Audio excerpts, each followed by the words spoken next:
Good evening. The Vice President of the Society, Mr. Pradeep Khandwala,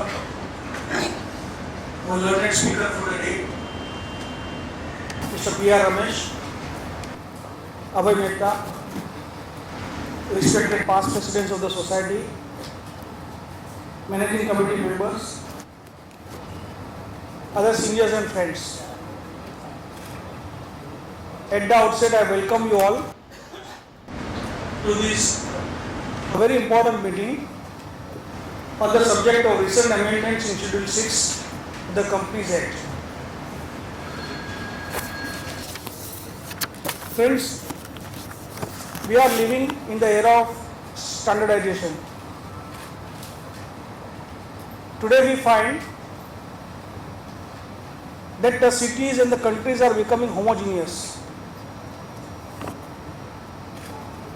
Similarly, when it comes to our financial literacy, it is always advisable that the format, the disclosures are standardized. The entire world is now moving towards IFRS, again standardization of the accounting practices world over. It greatly increases the financial literacy when you see the figures in the standardized formats.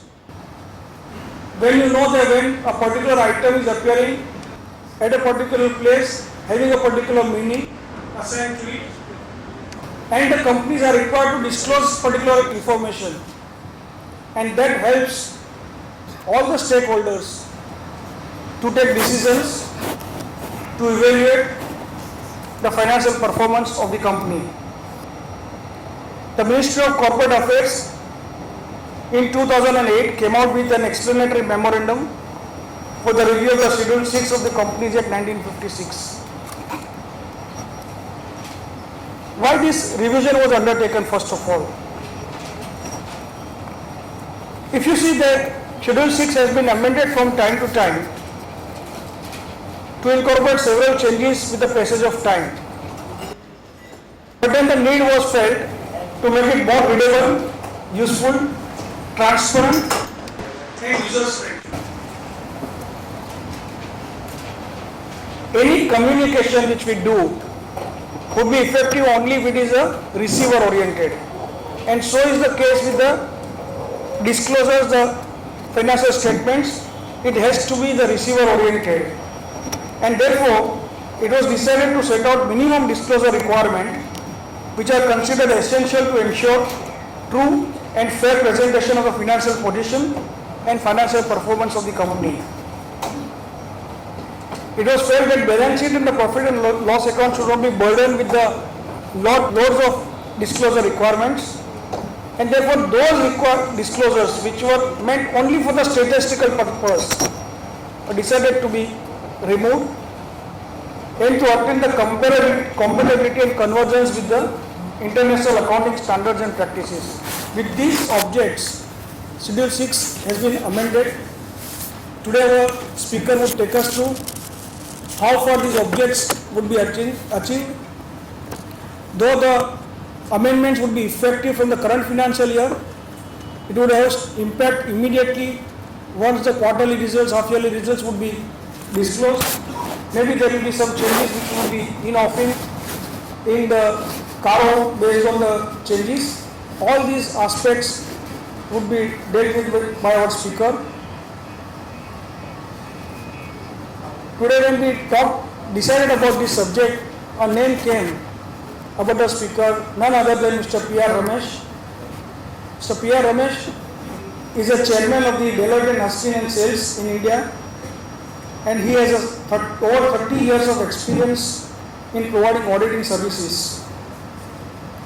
He has held positions in various committees at national and international level. He has been co-opted member of the Accounting Standard Boards of the Institute of Chartered Accountants of India. He is invited to the committee set up by the Reserve Bank of India to assist convergence of IFRS by banks He is invited to IRDA to advise them on accounting matters under IFRS in insurance companies. He is member of the Secretarial Standard Boards constituted by the Institute of Company Secretaries of India. He is a member of the subgroup set up by the Ministry of Corporate Affairs of the Government of India to create a roadmap for convergence to IFRS. He is a past member of the Vision and the Restructuring Committee set up by the ICI. He is a past member of the Auditing Practices Committee of the ICI. And he has lectured extensively in India. He has lectured also at the ICI, the Bombay Chartered Accountants Society on earlier occasions. He has a written paper for the residential courses. He has addressed to Reserve Bank of India, Confederation of Industries, not only in India but also abroad on various subjects, including auditing and accounting. Friends, with this brief introduction of the subject and the speaker, I welcome you all once again. I welcome the speaker and request our Vice President, Mr. Pradeep Thanawala, to offer him a memento as a token of our appreciation and respect to him.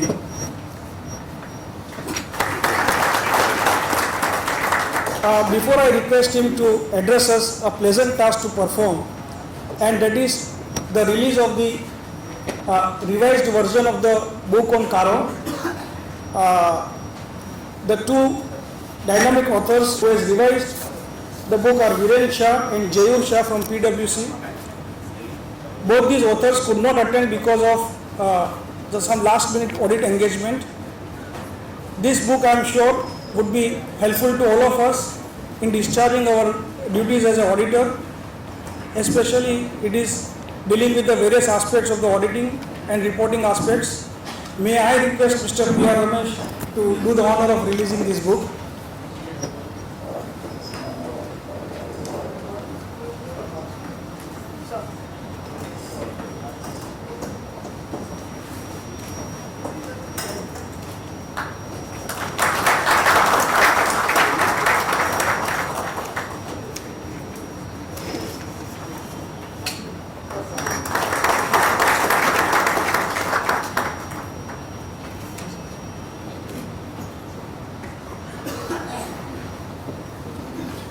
Friends, please welcome Mr. P.R. Ramesh with a loud applause.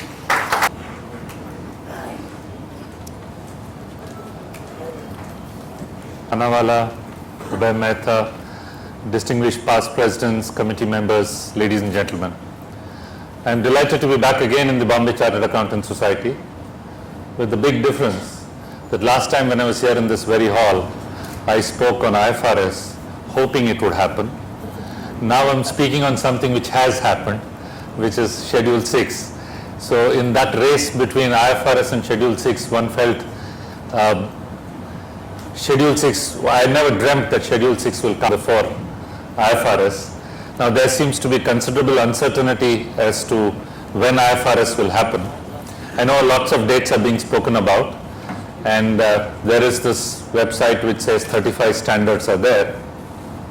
But it seems to be in all this race, Schedule 6 seems to have overtaken IFRS.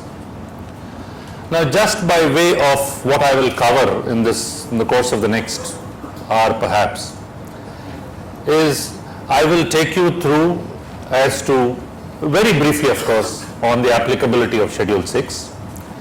I'll show you the format, even though you may all have seen, because it's important to refresh ourselves with the format.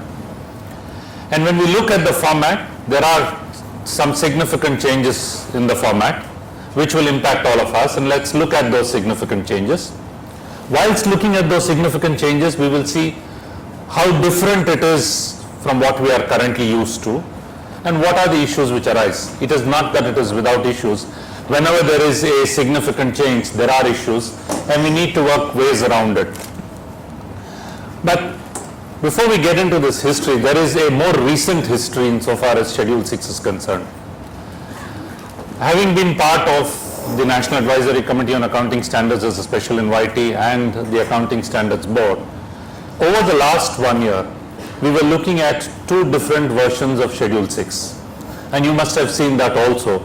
A Schedule 6 which was to be revised for those entities which are not going to be on IFRS, and a Schedule 6 which is more aligned to the IFRS equivalent accounting standards. Whilst all that was happening, and each time we looked at that Schedule 6, I can tell you there were revisions to it. And there were times when we found that the Schedule 6 which was put up in the Institute's website for comments were a completely outdated Schedule 6, because several changes had already been approved by the Accounting Standards Board and NACAS for the Schedule 6.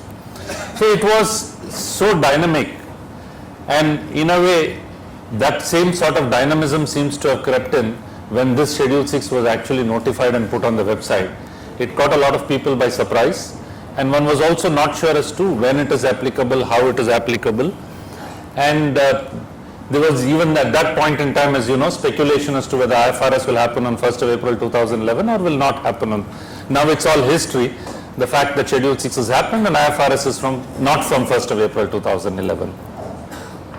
Now, Mayur did talk about the need for a revision of Schedule 6. Whilst discussing the various forms of Schedule 6, the fundamental question we all addressed was, do we need a Schedule 6? Because when you are moving into an IFRS equivalent standards, there is no such thing as a format. IAS 1 has an illustrative format, but the standards define what is to be disclosed, and financial statements are prepared complying with all those standards. But increasingly, the view across, not only within the profession but in the ministry, was that it is important to have a format, otherwise you will have people having different versions, and disclosures will depend on convenience rather than on the basis of need of the user. But then the challenge was, how do you deal with a situation where the accounting standards are dynamic, but Schedule 6 is something which is straight-jacketed and remains on the statute book? Now, the earlier Schedule 6, as you would have known, came up in the 1956 Act. Actually, it came in 1961 through the Companies Amendment Act 1960. Thereafter, there has been a lot of things which have happened. The National Advisory Committee is set up, Accounting Standards Board was set up in 1977. We didn't have standards then. We have a number of standards. Standards themselves came up with new accounting concepts. Standards prescribed certain disclosures. In many situations, we were faced with items which were coming up in the standard which were not addressed in Schedule 6. For instance, when the standard AS 22 on deferred income taxes came in, deferred tax is not covered in the old Schedule 6. So one had to come up with a guidance as to where do you show deferred tax in Schedule 6. Now, further, what happened was, as you know, in the last few years, there has been more and more financial instruments coming in. And financial instruments accounting itself is complex, but financial instruments themselves are of different variety. One talks of hybrid instruments, one talks of compulsorily convertible instruments, one talks of perpetual debt instruments. There are a whole host of instruments which are not perhaps covered under the existing Schedule 6.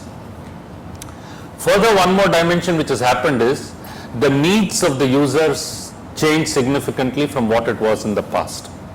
In the past, financial statements were used more for accountability as opposed to decision making, whereas in recent times the trend is to use financial statements more for decision making and less for accountability in terms of priority. I'm not saying accountability is not there, but decision making becomes paramount. And for decision making, there are certain criteria. You need to have values which are more current. You need to have information which is presented in a manner which facilitates decision making. That's why the cash flow standard came in, and cash flows became part of financial statements, because cash flow was more useful for decision making. But the critical thing when we move away from accountability to decision making is the fact that you cannot then put everything into a bucket and say this is what it is. For decision making, you need to have dynamism in. And that is where you've heard the recent announcements on XBRL, so that financial information can be converted into a format which can be used or manipulated depending on the user's needs. That's a completely different subject. But coming back to Schedule 6, we were faced with a situation where we were coming up with a new set of standards which are equivalent to IFRS. Those standards were significantly different, as you know, from the Indian standards. Those standards required certain disclosures and in some cases provided options. And the first decision we took was to try as far as possible to eliminate options. To give you a simple example, profit and loss account under the existing Schedule 6 is primarily by nature. That is, you show expenses depending on the nature of expense, salaries and wages, rents, rates, taxes, etc. The IFRS equivalent standard, IAS 1, gave the option of giving P&L either by nature or by function. That means you could show sales, cost of sales, gross profit, selling and distribution expenses, and research and development expenses, etc., as opposed to giving by nature. The first time Schedule 6 came out in the draft form, it permitted P&L both by nature and by function.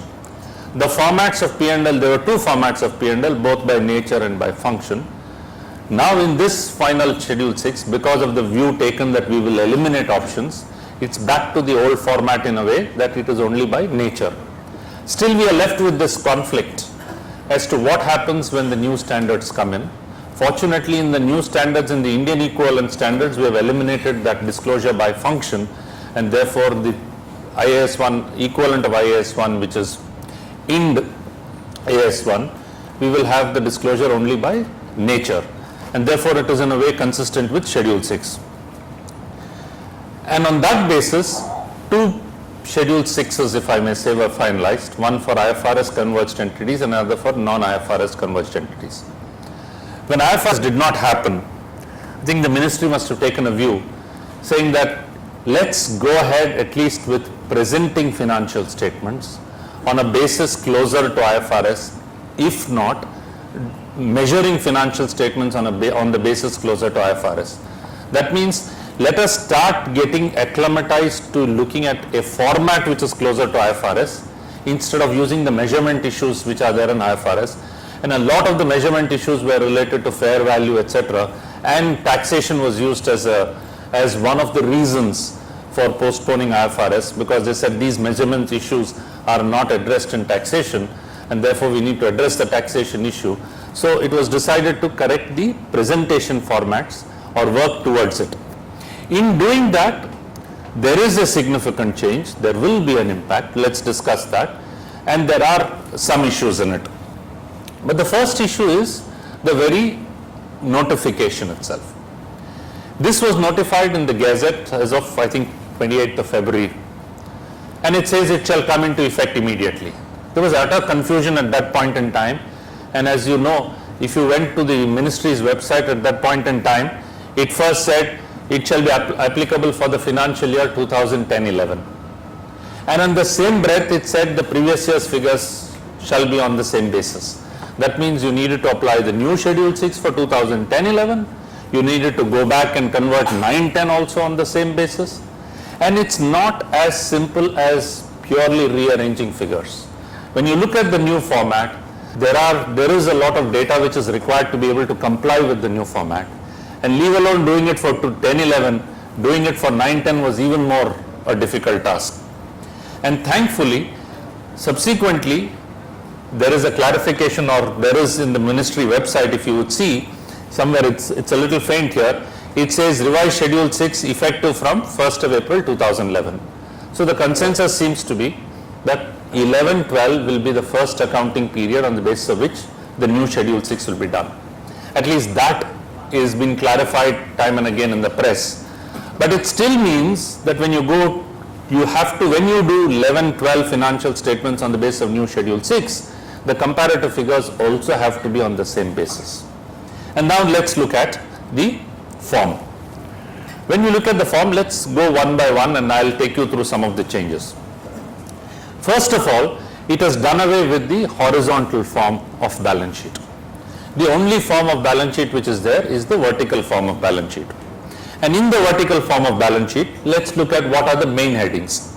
The big difference between the old and the new is One, the vertical form. Second, many of the items no more appear on the face of the balance sheet, they appear in the notes to the balance sheet. So increasingly you will have a situation, we used to have balance sheet and P&L with items. We used to have schedules to the balance sheet which gave breakup of those items. Now you will have the balance sheet and the P&L and all of it is in the notes, including the breakup will be in the notes, which is in line with how IFRS financial statements are done, where everything is in the notes to the financial statements. But let's look at the main headings and see what changes are happening.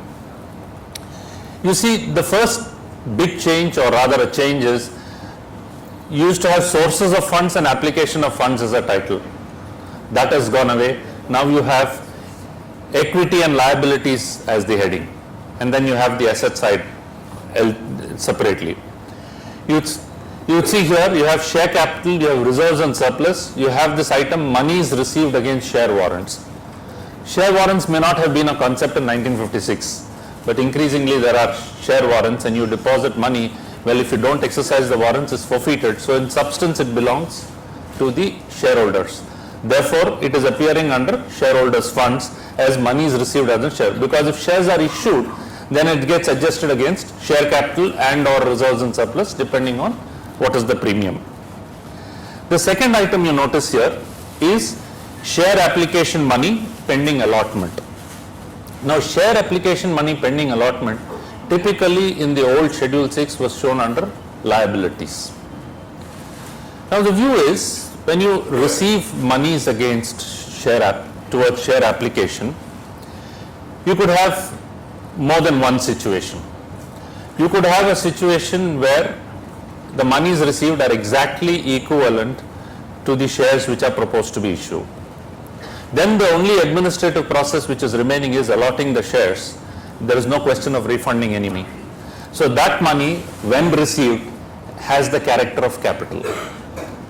It doesn't have the character of liability, because the principle of classification, and that is where this whole thing is getting linked to accounting standards, rather than have items which are classified based on form, the item is determined based on what the standard defines, and then it is fitted into the form.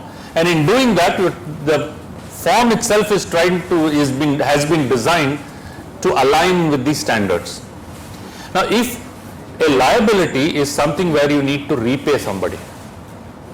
Now, if a shareholder, whether in a rights issue or in any other issue, or a potential shareholder, has applied, there is a valid application and has made payment against a valid application, has no right of taking the money back, then it is nothing but equity.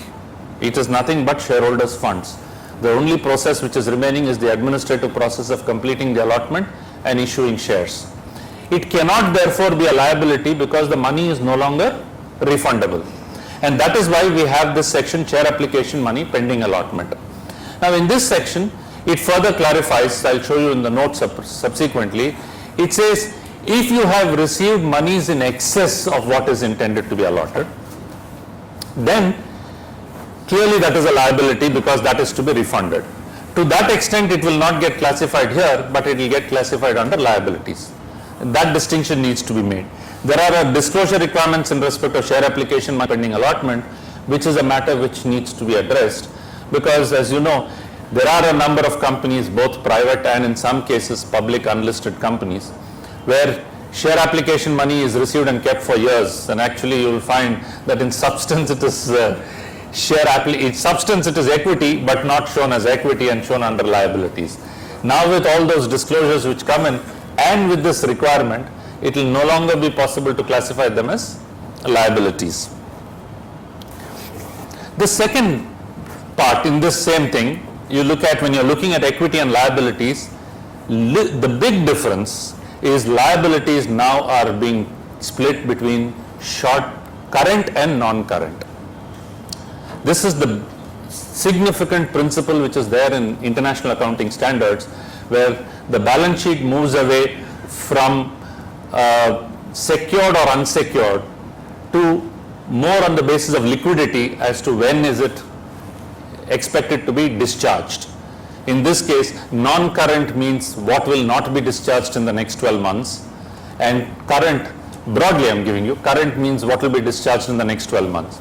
So you are going on the basis of maturity pattern of assets and liabilities as opposed to the nature of the assets and liabilities. The first classification is on the maturity pattern.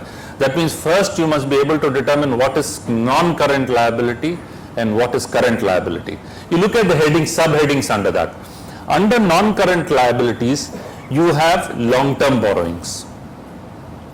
Deferred tax is clearly now classified as a non-current liability. Then you have other long-term liabilities, meaning those which are not necessarily borrowings. Borrowing means you have received money which is repayable. Other long-term liabilities is, let's say somebody has rendered a service to you, or you have bought goods which are payable on a deferred payment basis. That is not a borrowing, it may be in substance, but in a way it is a liability arising out of goods received or services received, but not payable in the short term, payable on a long term basis. And that is where you have that heading, other long term liabilities. And long term provisions, as you know, provisions for employee benefits could be short term, could be long term. Employee benefits is one example. If you have employee benefits like say leave salary, if leave salary is encashable and may be short term significantly, whereas long term employee benefits could be pension, could be gratuity, could be anything else. And that is where under long term provisions it comes in. As you know, there is this distinction between a provision and a liability that is defined in accounting standards, so I am not getting into that. But broadly, the first distinction has to be what is long term and what is short term. Whatever is short term comes into the next section. Our current Schedule 6 has equity, has reserves and surplus, has secured loans, has unsecured loans, and on the right hand side, current liabilities and provisions was deducted from current assets, loans and advances, and we showed net working capital. Now net working capital will not be shown. Instead, on the left, on the vertical portion, liabilities will be shown as current and non-current. If you see in the current liabilities, you have short-term borrowings, means those borrowings which are repayable within 12 months from the end of the balance sheet date. Second are trade payables, which is what you know as sundry creditors, which you usually call. Other current liabilities are liabilities which are to be discharged within less than 12 months, but are not necessarily trade payables. You could have sales tax collections which have to be deposited, at interest accrued, etc., which may come in there. Then you have short-term provisions, which are provisions whether for employee liabilities or otherwise, which are short-term in nature and which are expected to be settled in the next 12 months. This is insofar as the liability side is concerned. Look at the asset side. The definition is assets, not application of funds. Here again, non-current and current assets. Let's look at what is the difference in non-current. The first thing here is fixed assets. Currently, in our fixed assets in Schedule 6, you have will be goodwill, plant and machinery, furniture fittings, vehicle, livestock, whole host of things. But here, it's related to the standards. You have accounting standard 10, which deals with tangible assets, fixed assets. Therefore, you have tangible assets. Second, you have intangible assets, which is accounting standard 26, which requires intangible assets. Now, I'm giving you these main headings. We'll go into the details a little later. Then you have capital work in progress, which is there today also.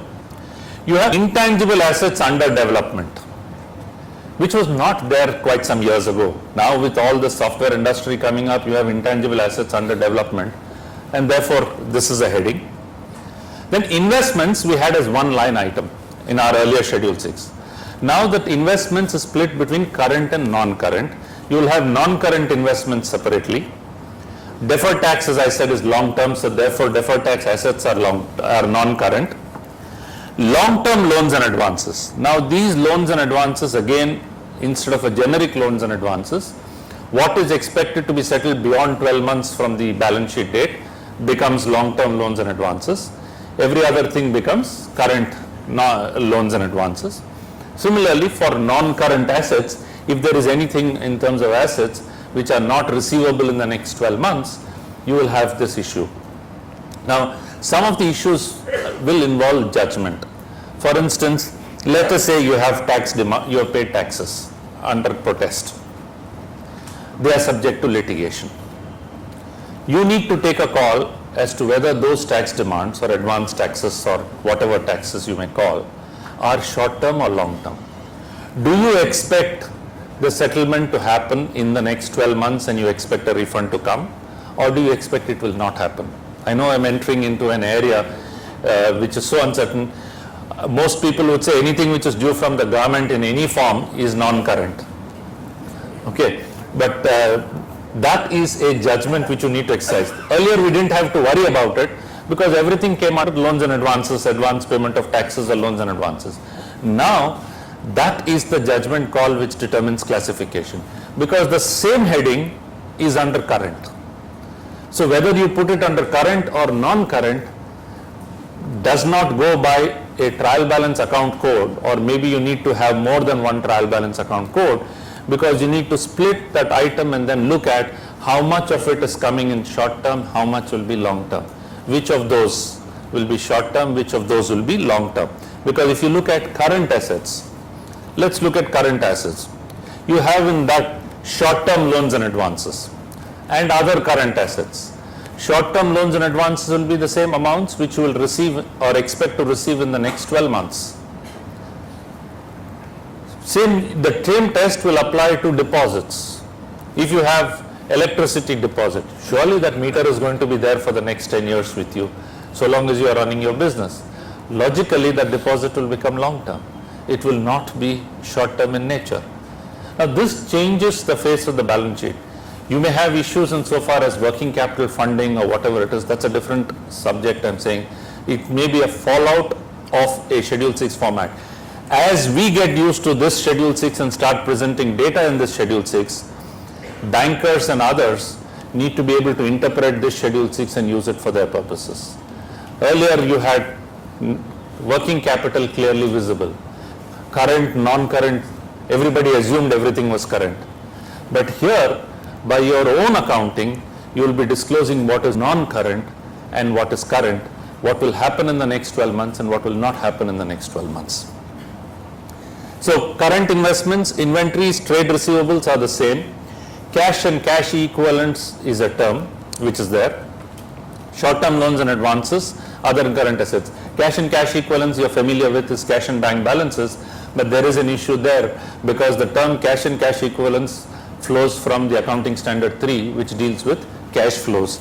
Their deposits which are traditionally greater than 90 days, you don't treat it as cash equivalent because it's not readily convertible into cash. So the question is, do you put it in cash and cash equivalents or do you put it in other non-current assets, will be a question which you need to address. But fundamentally, when you're looking at this format, or when you're looking at formats, my suggestion would be, or first of all, Schedule 6 says the definitions are those which are in the accounting standards. To even determine whether it comes under inventories or trade receivables or cash and cash equivalents, you need to go into the accounting standards. Having done that, the next thing then is you need to look at, is it current or is it non-current? And once it is current or non-current, put it in that bucket and then look at the subclassifications which we will come to it.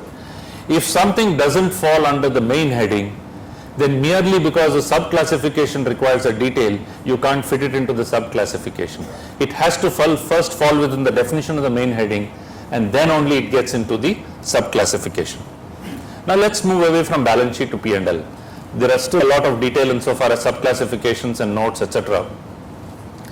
Here is this, it is called statement of profit and loss. That's the form.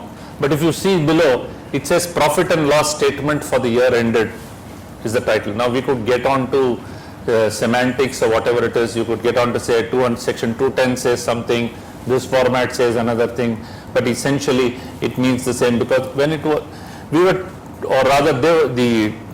those who were drafting Schedule 6 were trying to align this with the standards, and at the same time amend the Companies Act to say that balance sheet means statement of financial position, P&L means statement of income or income statement, whichever way it is. But right now, irrespective of what it is, let's go on the basis of profit and loss statement for the year ended. You see the main heading here. The P&L will have the main headings only. Revenue from operations, other income, total revenue. So you have a total revenue line. When you get to the subheadings, you will have details. Then under expenses, cost of materials consumed, purchases of stock in trade, that means finished goods you use for trading, changes in finished goods inventories and work in progress, which is there currently. We don't have a format really currently. Employee benefits expense is a generic term which flows from the employee benefit standard. Finance cost is a term which is used, not interest. Depreciation and amortization expense, because we have amortization, and other expenses. But the big change is that it requires a line item, profit before exceptional items and extraordinary items and tax. And it requires a line item of exceptional items. As you know, the current accounting standard AS5 requires disclosure of exceptional items, and those exceptional items are items of such size, nature or incidence that their disclosure is necessary to understand the financial statements or performance during the year, whichever term you may use. It doesn't require a separate disclosure by a line item, though many companies as a good practice show it separately, profit before exceptional, profit after exceptional. If you see the SEBI format for listed companies on quarterly results, exceptional items is a separate line item. Now, by this being a separate line item, no longer do you have the discretion to say that I will disclose some exceptional items by way of narrative in the notes, but yet group it under turnover or group it under salaries and wages or group it under any of the items of expenditure. You will be required to put it under this head exceptional. So by taking a judge or making that judgment call that it is exceptional or not exceptional, you are taking the responsibility for saying that look, in my financial statements there is nothing exceptional. If you don't put items in exceptional, and in the press statements and you go to town saying profit this year is down because of this particular unusual event, then by yourself saying that it is exceptional in nature. And exceptional, if you see accounting standard 5, it says items of such size, nature or incidence. That means it may be something which is not but all of it from ordinary activities of the business. There is a distinction between extraordinary and exceptional. Unfortunately, or rather fortunately, whichever way you look at it, in the international accounting standards, this concept of extraordinary has disappeared. They say everything is ordinary. Even the World Trade Center hit is not extraordinary under the accounting standards in the United States. That is maybe exceptional but not extraordinary. So if you spent money to kill Osama bin Laden, it is not extraordinary, it is maybe exceptional in a way. So any event which they are saying is exceptional but not extraordinary. But here there is a distinction between extraordinary and exceptional, because our current accounting standard AS5 still has that distinction. And that distinction is based on the old concept which said that if there is snowfall in Kashmir, it may be exceptional but not extraordinary if there is a significant snowfall and crop is destroyed. But if there is snowfall in Mumbai, it is extraordinary. So that how long that distinction will remain is some subject matter of speculation, but once the standards change, this automatically disappears. But the significant point here, or the important point here, is to note that we have to take a judgment call on exceptional items. Extraordinary items is also a separate line item, just like exceptional items. Now going down further, you have profit before tax, you have tax, you have profit or loss from continuing operations. You have the standard on discontinuing operations, and therefore now you will have to show profit or loss from discontinuing. What is the profit or loss from discontinuing operations? You have discontinued a line of business. You have hived off a particular activity, it's there for a particular period. The standards today require only a disclosure, but now in the P&L you have to classify what is profit or loss from discontinuing operations. This is in line with the fact that we're using it for decision making. What is my profit from continuing operations? It is now visible profit from continuing operations. So the discontinuing operations the tax portion relating to the discontinuing operations is also removed from the provision for tax and shown separately as profit or tax expense of discontinuing operations. And finally, you have profit or loss for the period. But the difference is, the big difference is it stops here. In our current Schedule 6, the way we do it, we have appropriations coming in. In the new Schedule 6, there will be no appropriations. This will be the final line in profit or loss for the period. The appropriations, if any, will get into the balance sheet portion when you take the P&L into the balance sheet. And including proposed dividend will be a disclosure which is separate and not by way of further into the P&L. So you have P&L which will be full stop for the period here. There's nothing further below that is earnings per equity share basic and diluted in this. Now let's look at what is the level of detail these main headings are. If you have seen, therefore, the profit and loss account will look very simple. It will say revenue, other income, the expenses here, which is cost of materials consumed, changes in inventory, all of these finance cost, employee benefits. Other expenses will include that whole category, rent, rates, taxes, etc., which will all come in the notes. And then you have before exceptional items, extraordinary items, and then continuing and discontinuing operations. Now, one of the changes which has been made is that to ensure that Schedule 6 is dynamic in a way, the instructions in Schedule 6 is provided that where there is an amendment requirement of a standard, it is in addition to Schedule 6. Point number one. Point number two is where there is an amendment to a standard or where there is a requirement of a standard which modifies what is there in Schedule 6, Schedule 6 will stand modified accordingly. So the question of Schedule 6 being superior to standards or standards being superior to Schedule 6 seems to have been buried through this mechanism. So one can't therefore say, today there have been cases where the interpretation of exchange capitalization which was there in Schedule 6, which some said Schedule 6 is superior to the accounting standard said exchange differences should be charged off to P&L, and some continue to capitalize. That will not happen anymore. Accounting standards will automatically modify Schedule 6 requirements if there is anything in Schedule 6. And it says all other disclosures are to be made in the notes to accounts. This is a motherhood statement where it says the notes to accounts shall contain narrative descriptions or disaggregation and information of items which do not qualify. It further says that you be the judge of the detail. It says here, providing balance has to be maintained between providing excessive detail and not providing important information. So it's a motherhood statement, but essentially nobody is going to pay attention to this as much as what is specified there they will show, and what is required by the standard they will show. Whether beyond that, I'm not sure whether anybody would be excited to show and go to the extent of trying to provide important information is what is important information. Now we come to numbers. The existing Schedule 6 had 3 classes. It said that if your turnover was below 100 crores, you can give the figures in the nearest hundreds, thousands, lakhs or millions or decimals thereof. It didn't say million. And it also had a category of 100 crores to 500 crores, and it had greater than 500 crores. If it was greater than 500 crores, you could give figures in crores. You could round off to the nearest crore.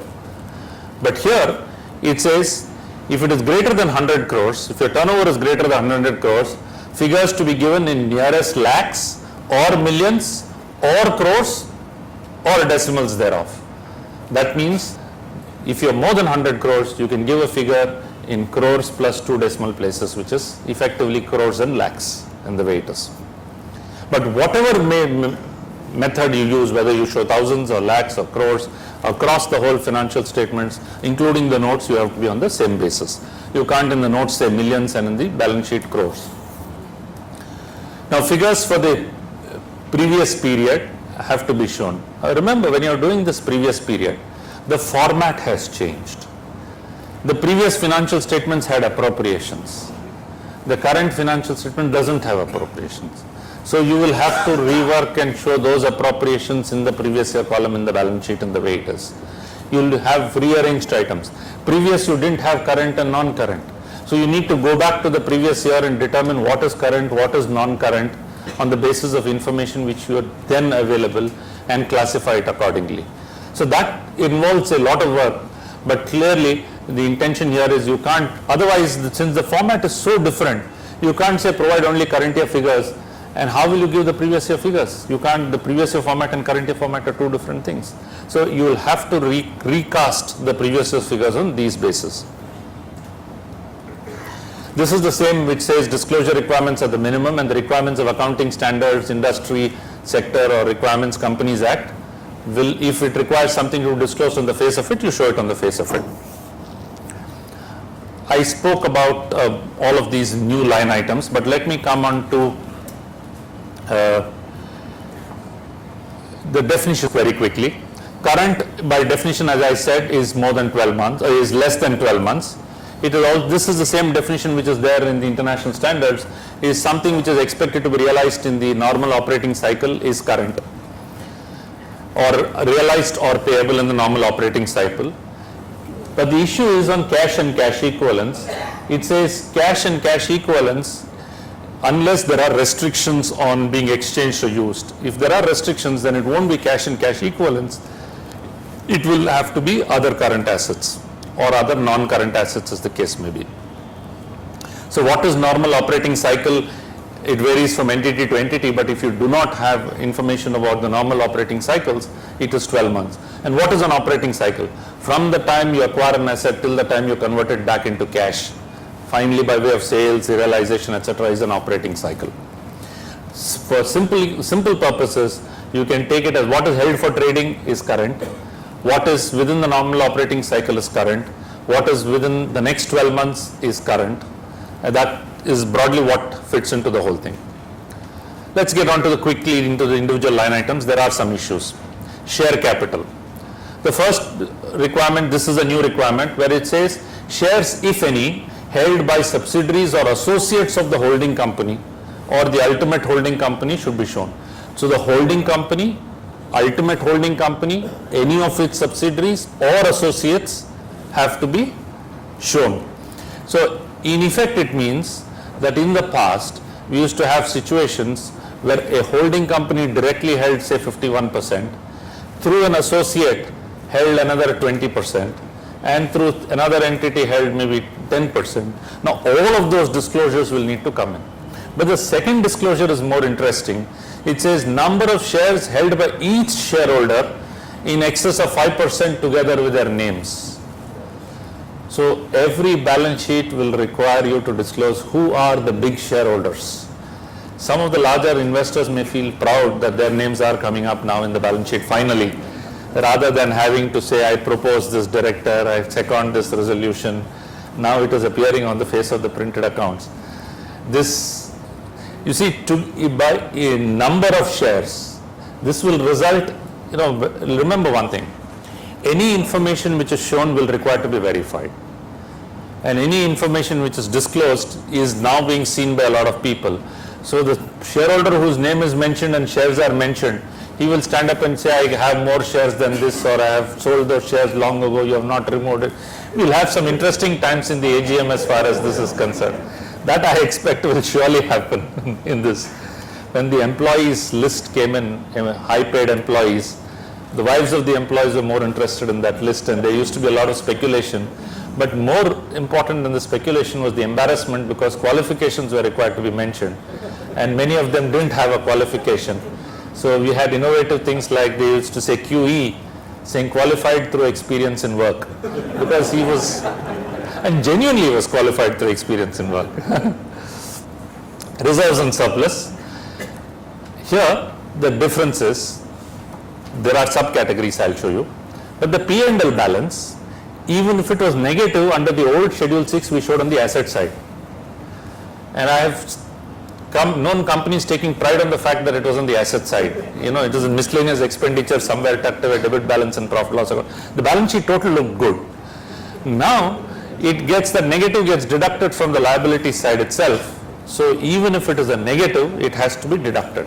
So debit balance in P&L should be shown as a negative figure under the head surplus.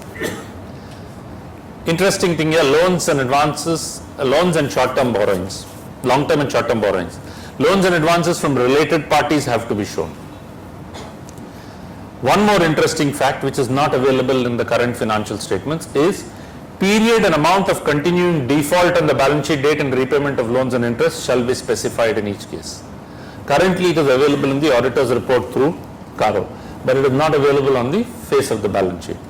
This came in from the international standard which says theoretically if you have a default, continuing default, it cannot be a non-current. It is a current liability if the lender then has a right of recall on account of default. And if you have cross default clauses, every other loan then becomes current liability. And that is where this whole disclosure requirement is coming from. Long-term and short-term provisions, as I said, provision for employee benefits and others is the breakup which you need to give. Current liabilities, other current liabilities, what does it require? The current portion of a long-term debt means what is the current installment of the long-term debt you have to pay in the next 12 months becomes current liability. So that means today the whole debt is shown under secured loans, but now you will have to pull out the next year's payment and show it under current liabilities. Similarly, current maturities of finance leases have to be shown under current liabilities. Interest accrued but not due and interest accrued and due. Income received in advance if it is again to be realized in the next 12 months. Unpaid dividends of course are current in any case. I spoke to you about application money. It requires the period for which share application money has been pending beyond the period for allotment as mentioned in the document inviting application for shares together with the reason shall be disclosed. Why is it share application money is beyond? It also talks of share application money being greater than the authorized capital. That also needs to, because there are cases where companies have accepted share application money but they have not yet increased their authorized capital, so that's why they haven't allotted shares. Now that is another disclosure requirement which is there. So they have tried to capture some of the things, practices which are there and now make it sort of transparent in a way. Other current liabilities, this is very simple, matured deposits and interest accrued. Now tangible and intangible assets, there are categories, I'll take you through the categories, but otherwise broadly the movement is to be given. Reduction or revaluation, whichever the case may be, which is already there in the current Schedule 6. Non-current investments. What are non-current investments? Investment property under the accounting standard 13 today, equivalent to IAS 40 which is there, which is the separate standard which is coming on investment property, is required to be shown as non-current investments. And under non-current investments, you have to show how much is from subsidiaries, associates, joint ventures. Look at the new term, controlled special purpose entities. You have to tell if any of those are controlled by you and they are special purpose entities. You will have a lot of special purpose entities, particularly in the infrastructure space. Every road project is a special purpose entity. Now we have to say that's a controlled special purpose entity. The nature and extent of investment is there, which is there currently. One big change in loans and advances is capital advances. Today when capital advances are given, it's grouped under capital work in progress. So it remained under fixed assets. So the question of good, not realizable, not realizable, all that secured, unsecured didn't come in. Now capital advances have to be shown under loans and advances. The issue of short-term and long-term will come in. It cannot be shown under capital work in progress. That's a significant change which is there compared to the past. Loans and advances to related parties can no longer be tucked away in the notes in a way in that big table of related parties somewhere. It comes giving details thereof. And other loan and advances fine. Inventories classification is broadly the same. There is no big difference except the stock in trade, goods held for trading, and goods in transit to be shown under each category. Earlier goods in transit was by way of practice shown in some cases and not in other cases. Dividends, no question of showing under appropriations. It is required to be shown in the notes just by way of information. So proposed dividend question of providing and showing as a liability does not arise, is what seems to be in the new Schedule 6. Extraordinary items, I've told you about profit and loss. Discontinuing, I've shown you. Employee benefits expense is to be categorized into salaries and wages, no problem. Contribution to provident and other funds is already there in the current Schedule 6. Expense on ESOP and employee stock purchase plans, that is a new item. That has to be shown separately, that expense to that extent. Staff welfare expenses is there as a requirement in general being shown. Payments to auditors, no change in what is required. So I won't spend time on this. Here is a change. The current Schedule 6 says any item of miscellaneous expense which is greater than 1% of the revenue or 5,000 rupees requires to be shown, whichever is higher. Now that 5,000 rupees limit has been raised to 1 lakh. That is the only change, but predominantly it will hit the trigger of 1% of whichever is higher again. So most likely 1% of revenue is what will drive it. It says broad heads you could decide depending on materiality. Now here is a summary comparison. Earlier Schedule 6, there was a view that it prevailed over accounting standards. Now the current accounting standards prevails over Schedule 6. Earlier Schedule 6 had horizontal and vertical forms of balance sheet. Now you have only vertical form. Profit and loss, earlier there was no format specified, now you have a format. Headings is a change, I told you, sources and application of funds. Appropriation account is no longer there, but the transfers to and from reserves, etc. is shown now under the balance sheet in a way or in the notes. Proposed dividend is required to be disclosed in the notes. No quantitative details are required. Now you need to give only the expenditure or raw materials consumed by major heads without giving quantities. But the other information relating to FOB value of exports, expenditure, those things continue. But at least the big quantitative information is not there. There was a lot of representation to say through quantitative information we are disclosing competitive information, and therefore why should we show that? What is important is what is the total amounts under each heads, that should be all right. Apart from the effort which is required in determining all of it. Rounding off I have spoken about. Share capital, there is a requirement to show more than 5%, which we spoke about. Net working capital disappears as a concept. Fixed assets is now tangible and intangible is there. Capital advance I've spoken to you about. Now it is shown under loans and advances and not under capital work in progress. Borrowings, you now have short term and long term. And deposits, lease deposits again have to be broken up between long term and advances and non-current assets. They are part of loans and advances.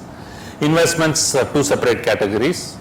Similarly, loans and advances are short term and long term. Deferred tax I've spoken to you about in terms of summary. Cash and bank balances, there is a bank balances which are earmarked against margin money, and deposits which are more than 12 months maturity should be shown separately. P&L debit balance I spoke to you about. Here is an issue, sundry debtors. It says, the existing Schedule 6 says debts outstanding for more than 6 months from the invoice date to be shown. The new Schedule 6 says debts outstanding for more than 6 months from the date they became payable to be separately shown. This is very intriguing because this involves a huge effort. Let's say I sell to you with a 15 days credit period, I sell to him with a 30-day credit period, I sell to somebody else with a 45 days credit period. I have to determine 6 months from that date because that becomes the date it becomes due.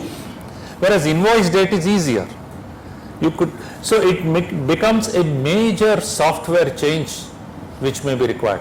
I'm not sure whether simple software like Tally can determine it. Forget ERP systems, because the key field is invoice date. The due date may be available in financial services industries where the installments are due, because NPA is reckoned from that due date. But in non-financial services, this is a big issue. Now, I think representation is required to say that let's go back to invoice date, because this is not an issue of current and non-current. This is an issue of just showing how much is more than 6 months. Why can't it be on the same basis as invoice date? And remember, you have to do this computation for financial year 9-10, or rather financial year 10-11 also. So that means on the existing data one needs to rerun. So this is a significant issue. In liabilities, current and non-current is not an issue. All this we have discussed. Expense classification, I have said it's on the basis of nature. Finance cost.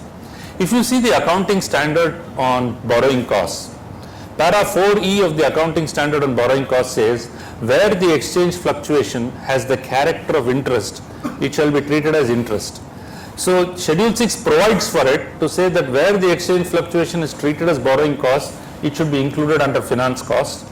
Otherwise, all other exchange fluctuations will be shown under other expenses. That is the difference. Whereas the earlier Schedule 6 was silent on foreign currency, you could include it under individual heads of expense and show that, make the disclosure by way of a note, or you could have it as a one-line item. But now the requirement is under finance costs and other expenses. Purchases, as I said, quantitative details is not there because it's only balance sheet and P&L in the notes. The whole part 3 on interpretation and part 4 doesn't exist. So what are the issues here?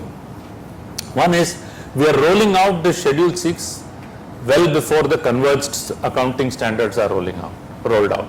So in many situations you may have, or rather in some situations, the terms may not be there in the existing standard, the terms may be there in the new standard. We also will have the situation when we come to the new standard, and that is where if the new standard requires preference capital to be shown as a debt, then automatically Schedule 6 will stand amended, and therefore there it has to be shown as a debt. The second I spoke to you about is reclassification of previous year and or previous period figures. Net working capital is no longer available, so for banks to deal with whether to finance current working capital or whether they are financing assets is an issue here, because working capital computation with current and non-current, they may turn around and say it is non-current, so it is not working capital, and therefore we will not fund it. Aging of receivables from due date of payment I mentioned. The rest is more in terms of efforts to recast, disclosure of holding of 5% fine, getting this 5% where there are depository participants or GDR, ADR custodians outside of India may be an issue. And actually going back, even in consolidation, now consolidated financial statements, the format will always be as close to the existing format. So if you are seeking information of current and non-current for the parent, whether it is India or outside India, you will need all that information for the current year and the previous year for all entities. And of course, as I said, investments, you need to say which is special purpose entity, which is controlled, which is joint venture, all of it. We know associates, joint ventures and consolidation, but additional information like share capital details as to how much is held by the ultimate holding company, intermediary holding companies, their associates, their subsidiaries will require a bit of effort in terms of working. Advances and deposits, controlled special purpose entities will be a subject matter of debate. Then there are existing requirements in terms of micro, small and medium enterprises. If there are requirements of other acts which are required to be disclosed in the annual report, those will have to be required to be disclosed. That's it insofar as Schedule 6. There is a lot of detail in the subheadings, but nothing which is so dramatic other than what is stated here. To summarize, we have the issues of current and non-current. There is arithmetic.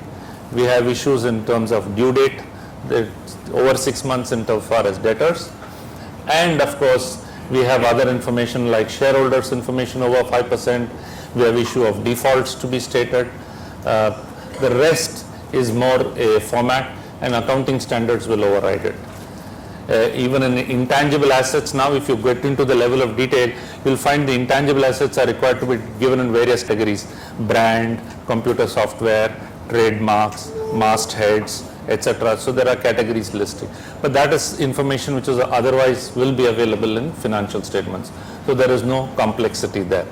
This is a first step in moving towards the converged accounting standards. Mind you, when Schedule 6 is amended, it applies to all entities. as opposed to accounting standards where there are varying degrees of application of accounting standards even under the current accounting standards. Thank you very much, and I'll take questions.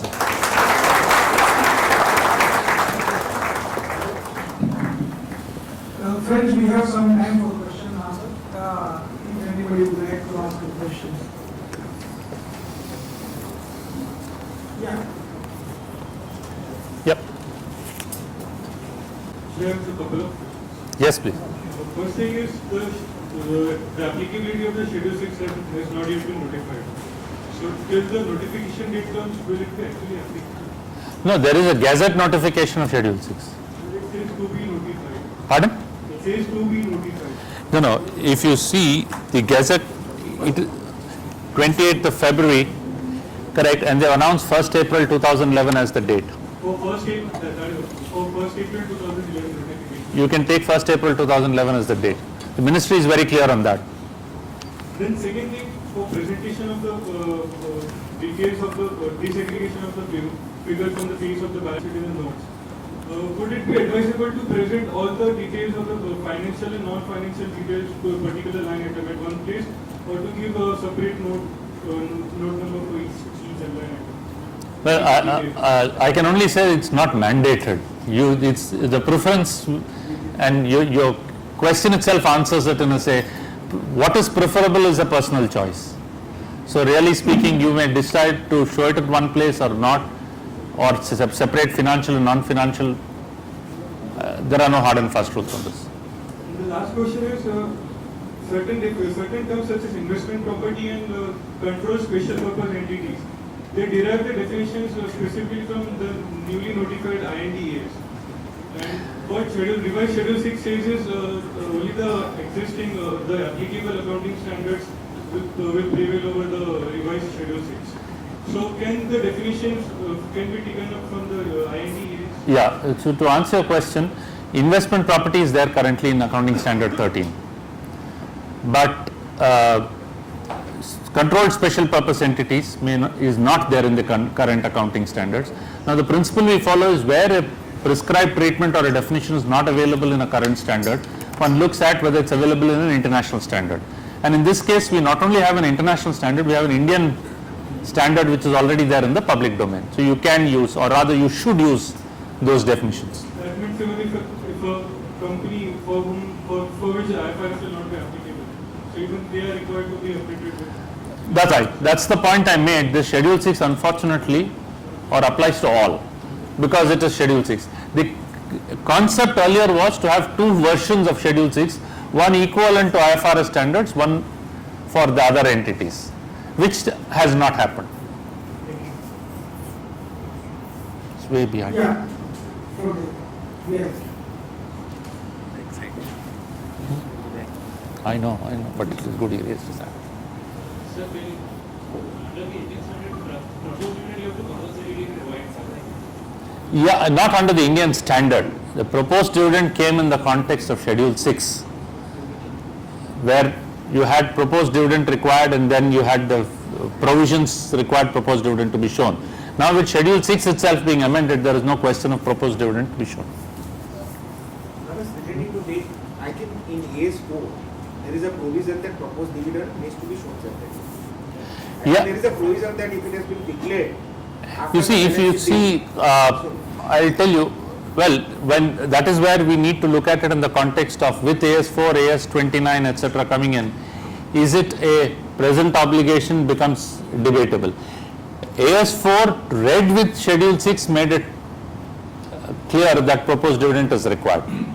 Currently, the way it is, I would say, if you read the present Schedule 6, look at it in the context of pure AS4, perhaps no.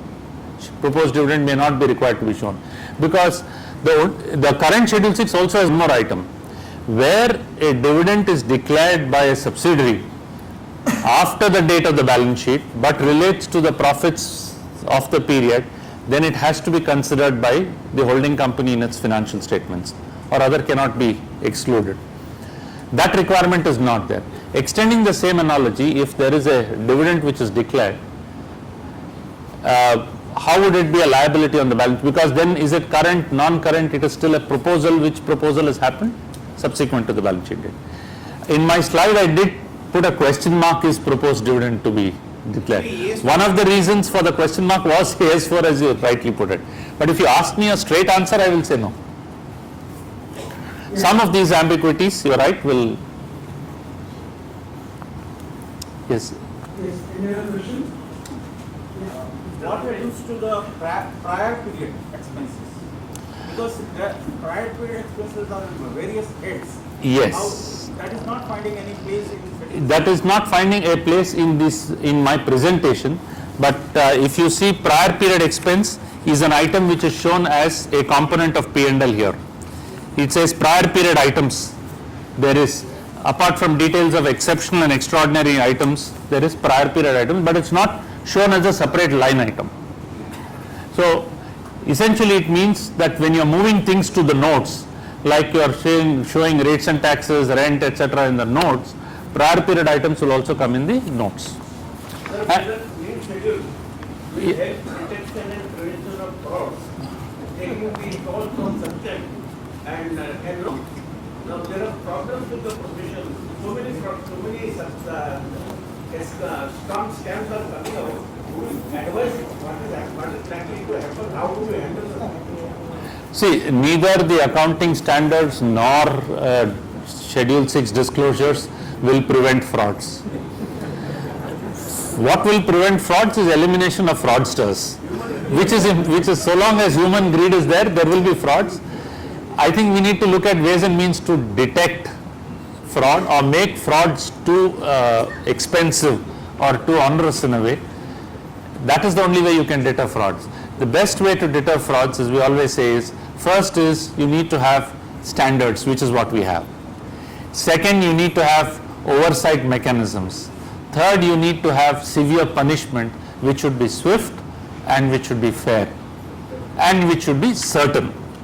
If these three conditions are there, you will. It's the same reason why in some places people go through red lights in a traffic signal, and in certain other countries they don't go through traffic signals even though there is nobody crossing.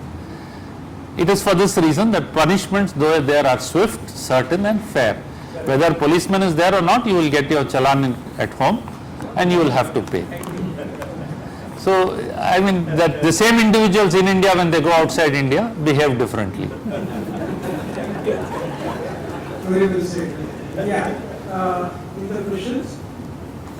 Well, friends, we have an excellent exposition to the subject, and when Mr. Ramesh talked about current and non-current aspects of the disclosures, I am reminded of changes in the FEMA. When the FEMA replaced FERA, one of the major change was the current and the capital account. And we always used to refer with equate current and capital with current and revenue, or revenue and capital rather, in the taxation. But this is more appeal now. The idea is to bifurcate short-term versus the long-term liabilities and assets. The same is with the FEMA also. Alignment to accounting standards, yes, it has its own plus and minuses, which we have already seen. The major problem area, as our speaker has rightly pointed out, to be a difficult area about the receivables aging based on the due date. We have taken note of it for making a suitable representation. Recently, the MCA issued a circular about the green initiatives, whereby now the notices through email would be considered as a valid notices. Similarly, DCA has also started green initiatives, as you are aware, that we have requested many of our members, or all the members, those of whom you would like to receive our newsletter through email, can register your names so that you would be receiving emails, newsletter through emails. From last year onwards, you have started even sending our annual reports through email or through CD, so that we can save the paper. Last but not the least, friends, as our speaker rightly said, what requires a change of the mindset, and that only can bring peace and prosperity, and of course the changes which are desired. as one of our members also pointed out about the frauds. All these things require a mindset change, and I am sure that it will happen with the passage of time. With these remarks, may I request Abhay Mehta to propose a very well deserved one of thanks to the speaker.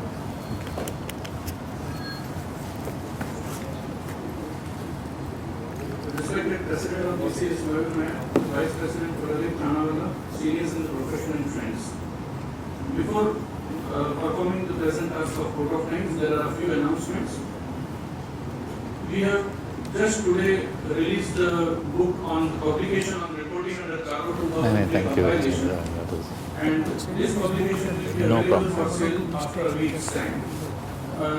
Delay for a week's time is just because there will be a CD also, which is also under compilation and will be available to the Is publication. there a membership form or something for BCS? There is a Can you send it residential along study with course me? on service tax and VAT, which will be held between 24th and 26th of You June have life map? at the Corinthians, Pune, for which enrollment is open. International Tax and Finance Corporate Conference 2011 will be held between 12th and 15th of August at the Infosys Mysore campus, and the enrollment will be starting from the 9th of May. BCA Students Forum has organized an annual day program to celebrate its 4th anniversary on the 11th of June 2011, where Padma Shri C.A.T.N. Manoharan shall address the students. A full day course on leadership on 21st May 2011 is also organized, which will be restricted for 30 students. Another interesting program for students by Students Forum and Amita Memorial Trust is a workshop on leadership for students to be conducted by Murli Mehta and Vivek Patki on 21st of May 2011. Again, it will be restricted to 30 participants. Enrollment for BCA study circles for 2011-12 is also open for various study circles for which you can start enrolling. And there will be a release of a BCS Referencer 2011-12, which is a much awaited publication of the BCS, which will be available for distribution from the 3rd week of June 2011. Now coming to today's lecture, Mr. P.R. Ramesh in last 1.5 hours has taken us through the journey of revising Schedule 6 in an aesthetic manner. He started off with the change of use of financial statements from accountability to decision making, and because of which there had to be dynamism in the revised Schedule 6. He took us through the convincing reasons for classification of assets and liabilities into current as well as non-current. By listening to Mr. P.R. Ramesh, everyone in this meeting will go assured that they will be able to deal with revised Schedule 6 in a logical and confident manner. I request one and all to acknowledge Mr. P.R. Ramesh's efforts in the last.